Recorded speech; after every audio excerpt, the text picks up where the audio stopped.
அண்ணாமலை பொறுத்தவரை இப்போ ஒரு தன்னுடைய ஏற்கனவே நம்முடைய துணை பிரதமர் சொன்னது போல தன்னை முன்னிலைப்படுத்து அவருடைய பிஜேபி அது அவருடைய கட்சியுடைய விஷயம் அதுக்குள்ள நான் போக விரும்பல. பிஜேபி முன்னிலைப்படுத்து அது அங்க இருக்கிறவங்களுக்கு தெரியும். அதனால இன்னைக்கு அவரை பொறுத்தவரை பாத்தீங்கன்னா ஒரு நடக்காத விஷயத்த இந்த மாதிரி ஒரு சொல்லி திசை திருப்பலான்னு சொன்னா கண்டிப்பா அதை தமிழ்நாட்டு மக்கள் ஏத்துக்க மாட்டாங்க.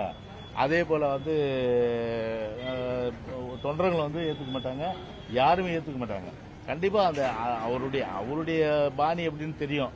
அதாவது நிமிர்ந்த நன்னடை நேர்கொண்ட பார்வைன்னு அது அனைத்து இந்திய அண்ணா திராவிட முன்னேற்ற கழகம் தான். நாங்க அண்ணாமலை மாதிரி ஊழ கும்பிடு போட்டு அண்ணே அண்ணே அண்ணே அண்ணே அண்ணன்னு சொல்லி ஊழ கும்பிடு போடுற ஆள் இல்ல. அதனால ஊழ கும்பிடு போட்டு ஒட்டுமொத்த தமிழ்நாட்டு மக்களை எப்படியாவது ஏமாற்றி இங்க கால் ஊன்னு நினைச்சு எது வேண்டுமானாலும் சொல்லலாம் நினைத்தால் அது விழலுக்கு இறைத்த நீர் போல அது வீணாதான் முடியும்.